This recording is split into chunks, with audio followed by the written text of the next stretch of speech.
أرأيت رجلا غزا في سبيل الله يلتمس الأجر والذكر فما له يا رسول الله।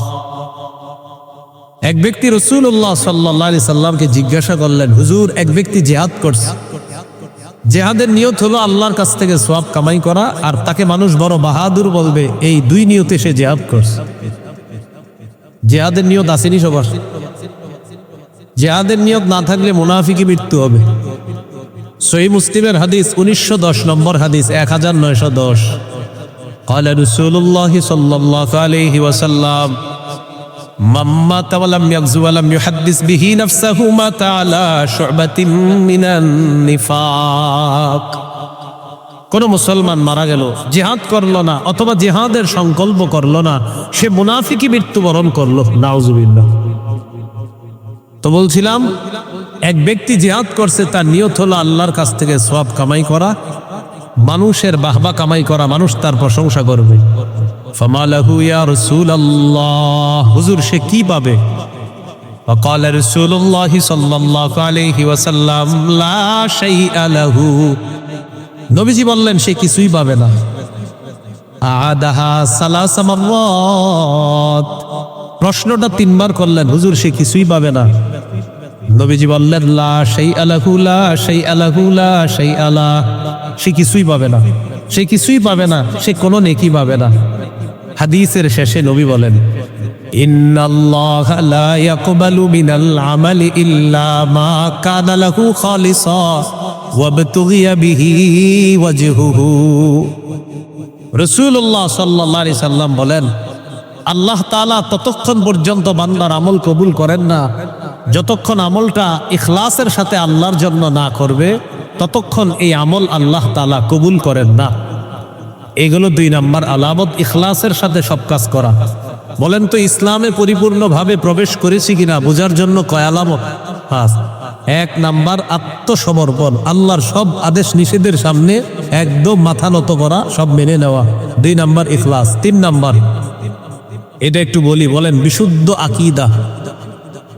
কি আকীদা? আরো জোরে বলেন, একদম দিল থেকে সুন্দর করে আওয়াজ দিয়ে বলেন, বলেন আওয়াজ দিয়ে, আকীদায় শিরিক থাকা যাবে না, বেদাত থাকা যাবে না।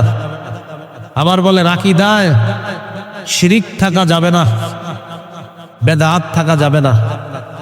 এবার আমার সাথে বলেন, বলেন শিরকি কথা বলবো না, শিরকি কথা শুনবো না, শিরকি কাজ করব না, শিরকি আকীদা রাখবো না।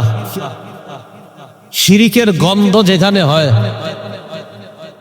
সেটা সাপ্তাহিক হোক, বাৎসরিক হোক, আশেপাশেও যাব না, চেষ্টা করব সে শিরিক বন্ধ করার জন্য।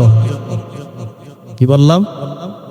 শিরিকের গন্ধ যেখান থেকে ছড়ায়, এটা সাপ্তাহিক হোক, বাৎসরিক হোক, এটার আশেপাশে যাওয়া যাবে না, বরং এটা বন্ধ করার চেষ্টা করতে হবে। শিরিক, কি কথা বুঝে আসছে?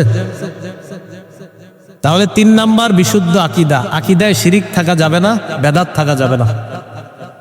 সূরা লুকমানের 13 নম্বর আয়াতে আল্লাহ তাআলা বলেন, ওয়াইদ ক্বালা লুকমানু লিবনিহি ওয়া হুয়া ইয়াইযুহু ইয়া বুনাইয়া লা তুশরিক বিল্লাহ। স্মরণ করুন ওই সময়কে যখন লুকমান হাকিম তার সন্তানকে বললেন, হে প্রিয় সন্তান, লা তুশরিক বিল্লাহ, আল্লাহর সাথে শিরিক করো না। ইন্নাশ শিরকা লাযুলমুন আযীম, নিশ্চয়ই শিরিক মহা জুলুম। বলেন শিরিক কি? মহা জুলুম। তাহলে শিরিক করা যাবে না। সূরা মাঈদার ৭২ নম্বর আয়াতে আল্লাহ বলেন, ইন্নাহু মান ইউশরিক বিল্লাহ ফাকাদ হারামাল্লাহু আলাইহিল জান্নাতা ওয়া মাওয়াহুন নার। যে ব্যক্তি শিরিক করে এই অবস্থায় যদি সে মারা যায়, তাকে তার ঠিকানা হলো জাহান্নাম, আর আল্লাহ তার জন্য জান্নাত হারাম করে দেয়। যে ব্যক্তি শিরিক করে মারা যায়, এই ব্যক্তির জন্য আল্লাহ জান্নাত হারাম করে দেন, তার ঠিকানা হলো জাহান্নাম। قال رسول الله صلى الله عليه وسلم আতানি আতিম মির রাব্বি ফাখায়্যারানি বাইনা আইয়ুদখিলা নিসফা উম্মতি আল জান্নাহ ওয়া বাইনা আশ-শাফাআহ।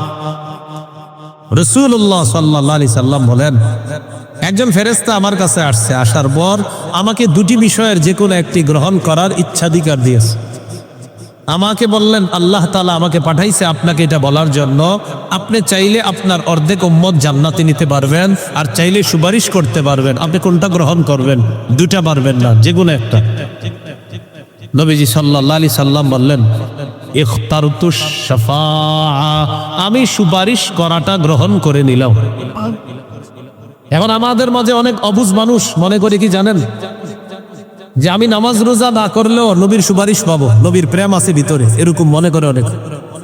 যে নামাজ মসজিদে চলবে, দেখবেন এই মসজিদেও নামাজ চলবে, অনেক মানুষ আশেপাশে ঘুরবে, নামাজ পড়বে না, এরকম অনেক মানুষ পাবেন। আবার মনে করবে নামাজ না পড়লেও রসুলের সুপারিশ পেয়ে যাব, এরকম মনে করে অনেকে। কিন্তু হাদিস পুরাটা শেষ হয় নাই, আমি পুরাটা শেষ করি। নবী কি কয় দেখেন, ওয়াহিয়া লিমান লা ইউশরিকু বিল্লাহি শাইআ, আমার সুপারিশ তারাই পাবে যারা আল্লাহর সাথে শিরিক করবে না। আপনি করবেন শিরিক আর বলবেন নবীর প্রেম আছে সুপারিশ পাবো, অসম্ভব।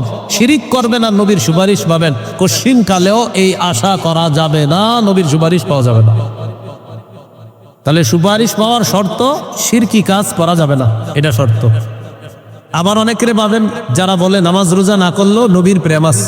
এই ব্যাপারে একটা হাদিস শুনেন, সহিহ মুসলিমের বর্ণনা। এক সাহাবী রাসূল সাল্লাল্লাহু আলাইহি সাল্লামের খেদমত করছে।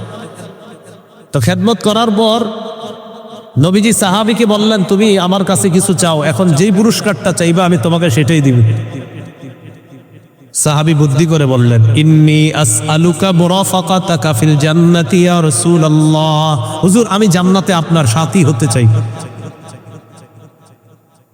নবীজি বললেন, আও গায়রা যালিকা, তুমি আর কিছুই চাও না? সাহাবী বললেন, না আমি আর কিছুই চাই না, আমি জান্নাতে আপনার সাথী হতে চাই, এটা আমার চাওয়া। নবীজি তাকে বললেন, আইন্নি আলা নাফসিকা বিকাসরাতিস সুজুদ, তাহলে আজকে থেকে বেশি বেশি সিজদা করবা, নামাজ পড়বা, বেশি বেশি রুকু করবা, যত বেশি নামাজ আদায় করবা জান্নাতে আমার তত কাছাকাছি থাকতে পারবা। কি শিখলাম? নামাজ ছেড়ে নবী প্রেম না নামাজ ধরে নবী প্রেম? নামাজ ধরে নবী প্রেম। নবী বলছে নামাজ পড়বা, আমার কাছাকাছি থাকতে পারবা। আল্লাহ কথাগুলা বুঝার তৌফিক দান করেন। তাহলে কি শিখতেছিলাম? শিরিক করা যাবে না। সহিহ বুখারীর বর্ণনা 1237 নম্বর হাদিস, 1237। জিবরিল আমিন রাসূল সাল্লাল্লাহু আলাইহি সাল্লামের কাছে আসছে। আসার পর বললেন, বাশশির উম্মাতাকা আন্নাহু মান মাতা মিন উম্মাতিকা লা ইউশরিকু বিল্লাহি শাইআ। নবী আপনার উম্মতকে আপনি সুসংবাদ দেন, আপনার উম্মতের মধ্যে যে শিরিক করা ছাড়া মারা যাবে তাকে জান্নাতের সুসংবাদ দেন। এবার আমার সাথে একটু বলেন আমরা আল্লাহর ওলিদের বিরুদ্ধে না, আল্লাহর ওলির কবরের বিরুদ্ধে না। আবার বলেন, আমরা কোন আল্লাহর ওলির বিরুদ্ধে না, আল্লাহর ওলির কবরের বিরুদ্ধে না। তবে আল্লাহর ওলির কবর কেন্দ্র করে যদি শিরিক হয়, গাঞ্জার আসর হয়, মেলা বসানো হয়, বেদাত হয়, সেই শিরিকের বিরুদ্ধে, সেই গাজার বিরুদ্ধে, সেই মেলার বিরুদ্ধে, সেই বেদাতের বিরুদ্ধে আগেও ছিলাম, এখনো আছি, মৃত্যু পর্যন্ত এই কুসংস্কারের বিরুদ্ধে আমাদের অবস্থান আরো কঠোর হবে। তাহলে বিষয়টা বুঝতে হবে, আমরা কি আল্লাহর ওলির দুশমন? আমরা কি আল্লাহর ওলির কবরের দুশমন? আমাদের এই বয়ানের পরে এক শ্রেণীর মানুষ মিছিল করে, আল্লাহর ওলির দুশমনেরা হুঁশিয়ার সাবধান। সঠিক হলো না স্লোগানটা। স্লোগানটা এমন হলে ঠিক আছে, গাঞ্জাখোরদের দুশমনেরা হুঁশিয়ার সাবধান, শিরিকের দুশমনেরা হুঁশিয়ার সাবধান, এটা হলে ঠিক আছে। স্লোগান ঠিক করতে হবে। কি বলেন আপনারা? গাজা এটা হারাম জিনিস না? তো শিরিক হারাম না? তা আমরা কি শিরিকের পক্ষে না বিপক্ষে? আল্লাহর ওলিরা পৃথিবীতে আসছে শিরিক খতম করার জন্য। অতএব আল্লাহর ওলির কবরকে কেন্দ্র করে যদি শিরিক হয়, সেই শিরিকের বিরুদ্ধে সব মুসলমান একজোটে কাজ করতে হবে। আল্লাহ আমাদেরকে বুঝার তৌফিক দান করে। তো কি বললাম, আমরা আল্লাহর অলির কবরের বিরুদ্ধে না, আমরা আল্লাহর অলিরও বিরুদ্ধে না, বাকি আমরা শিরকের বিরুদ্ধে। এই জন্য এই বিষয়গুলা খুব সতর্কতার সাথে বুঝতে হবে। রাসূল সাল্লাল্লাহু আলাইহি সাল্লাম ইন্তেকালের 5 দিন আগের হাদিস, বলেন তো এই হাদিসের গুরুত্ব কম না অনেক বেশি? ইন্তেকালের মাত্র 5 দিন আগে সহিহ মুসলিমের বর্ণনা, মাদ্রাসা পাঠ্যপুস্তক অনুসারে 532 নম্বর হাদিস, আর আপনাদের পকেটের উস্তাদ অনুযায়ী 1175 নম্বর হাদিস। এই হাদিসের মধ্যে আছে জুনদুব রাদিয়াল্লাহু তাআলা আনহুর বর্ণনা, তিনি বলেন সামিআতুন নাবিয়্য সাল্লাল্লাহু আলাইহি ওয়াসাল্লাম ক্বাবলা আইয়ামুতা বিখামসিন ওয়া হুয়া ইয়াকুল, আমি আল্লাহর নবীর ইন্তেকালের 5 দিন আগে আমি বলতে শুনলাম, নবীজি বলেন আলা ওয়া ইন্না মান কানা ক্বাবলাকুম ইত্তাখাযু কুবুর আমবিয়াইহিম ওয়া সালিহিহিম মাসাজিদা, শোনো তোমরা তোমাদের পূর্ববর্তী জাতি তাদের নবীদের ওলিদের কবরকে সিজদার স্থান বানিয়েছে। এটা নবী বলতেছে। নবীজি বলেন শোনো তোমরা তোমাদের পূর্ববর্তী জাতি নবীদের ওলিদের কবরকে সিজদার স্থান বানিয়েছে। আলা ফালা তাত্তাখিজুল কুবুরা মাসাজিদা, তোমরা কিন্তু কবরকে সিজদার স্থান বানাবা না। আনহাকুম আন যালিকা, আমি নবী নিষেধ করে যাচ্ছি। বলেন তো কবরকে সিজদার স্থান বানানো যাবে না, নবী ইন্তেকালের কয়দিন আগে নিষেধ করছে। তাহলে কি বললেন, তোমাদের পূর্ববর্তী জাতি তাদের নবীদের কবরকে ওলিদের কবরকে সিজদার স্থান বানিয়েছে, সাবধান তোমরা কবরকে সিজদার স্থান বানাবা না। এক সাহাবী সফর করে আসার পরে নবীজিকে বলতেছে ওয়া ফাকতুহুম ইয়াসজুদুনা লিমারজুবানিন লাহুম, হুজুর অমুক এলাকায় গিয়েছে, যাওয়ার পর দেখি তারা তাদের নেতাকে সিজদা দেয়। কাকে? নেতাকে। তো নবীজি বললেন এখন তুমি কি বলতে চাও? হুজুর আমি সাহাবীদেরকে নিয়ে আসছি, আমার দলবল নিয়ে আসছি, আপনারে সিজদা দিব। নাউজুবিল্লাহ পড়ে। কেন? তো আপনার চেয়ে বড় নেতা তো দুনিয়াতে নাই, ওই নেতারে যদি মানুষ সিজদা দিতে পারে তাহলে সিজদা পাওয়ার যোগ্য বেশি আপনি। যুক্তি ঠিক ছিল, কারণ আমাদের নবীর চেয়ে শ্রেষ্ঠ নেতা আসে নাই, আসবেও না। নবীজি বললেন সাবধান সাবধান, আরাআইতা লাউ মাররতা বিকবরি আকুনতা তাসজুদু লাহ, আচ্ছা আমি ইন্তেকালের পর আমার কবরের সামনে দিয়ে যখন অতিক্রম করবা, আমার কবর কি সিজদা করবা? নবীজি বলতেছিলেন। এই কথা বলার পর বললেন আমি যে দুনিয়াতে আসি আমাকে যেমনি ভাবে সিজদা করবা না, এটা হারাম। আমি ইন্তেকালের পর আমার কবরের সামনেও সিজদা করবা না, আমার কবরকে সিজদা করবা না। আমার নবীর চেয়ে শ্রেষ্ঠ নবী, শ্রেষ্ঠ রাসূল, শ্রেষ্ঠ ওলি, শ্রেষ্ঠ পীর, শ্রেষ্ঠ শায়েখ, আল্লামা, মুফতি, মুহাদ্দিস দুনিয়াতে আসে নাই, আসবেও না। দুনিয়ার মানুষের যত ভালো গুণ সব আমার নবীর আছে। এই নবীকে সিজদা দেওয়া হারাম, তাকে সিজদা দেওয়া শিরিক, তার কবরকে সিজদা দেওয়া শিরিক, তার কবরকে সিজদা দেওয়া হারাম। অতএব দুনিয়ার অন্য কোনো আল্লাহর ওলি, পীর, মাশায়েখ, গাউস, কুতুব, পীর, আল্লামা, শাইখুল হাদিসের কবরকে সিজদা দেওয়া কোটিবার হারাম। এটা হারামই থাকবে। বুঝা ঠিক না? না বুঝা? দলিলের আলোকে না দলিল ছাড়া? হ্যাঁ, এটা বুঝবেন। আল্লাহ আমাদেরকে এই কথাগুলো মনে রাখার তৌফিক দান করে। তাহলে কবর কেন্দ্রিক সেজদা নিষেধ ইন্তেকালের কয়দিন আগে বলছে। এবার ইন্তেকালের দিনের একটা হাদিস শোনেন, তাহলে এটার গুরুত্ব আরো বেশি।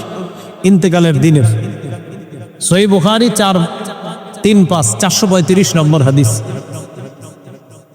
এই হাদিসের মধ্যে আছে লাম্মা নুজিলা বিরাসূলিল্লাহি সাল্লাল্লাহু আলাইহি ওয়াসাল্লাম তাফিকা ইয়াতরাহু খামিসাতান আলা ওয়াজহিহি, যেদিন আল্লাহ রসুলের মুমূর্ষু অবস্থা, সেদিন নবী তার চেহারা মুবারকের উপর একটা কাপড় রাখছে। এইভাবে চেহারা মুবারকের উপর এইভাবে একটা কাপড়।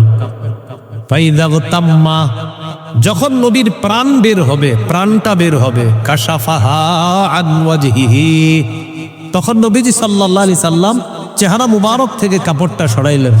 কি শিখলাম? ইন্তেকালের দিন মুমূর্ষু অবস্থায় নবী তার চেহারা মুবারক ঢাকলেন, যখন প্রাণটা বের হবে তখন চেহারা মুবারক থেকে কাপড় সরাইলেন। সরানোর পর বললেন লানাতুল্লাহি আলাল ইয়াহুদি ওয়ান নাসারা, ইহুদিদের উপর আল্লাহর অভিশাপ, খ্রিস্টানদের উপর আল্লাহর অভিশাপ। ইত্তাখাযু কুবুর আমবিয়াইহিম মাসাজিদা, ইহুদি খ্রিস্টানরা তাদের নবীদের কবরকে সিজদার স্থান বানিয়েছে। ইউহাদ্দিরু মা সানাউ, আমাদের নবী সতর্ক করে দিচ্ছে সাবধান উম্মত, আমি ইন্তেকালের পর আমার কবরকে সেজদার স্থান বানিও না।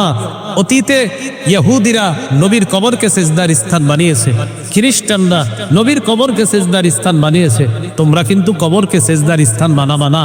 ভাইয়ারা, আপনাদের হাত পা ধরে বলি, আল্লাহর ওলিকে অবশ্যই সম্মান করব।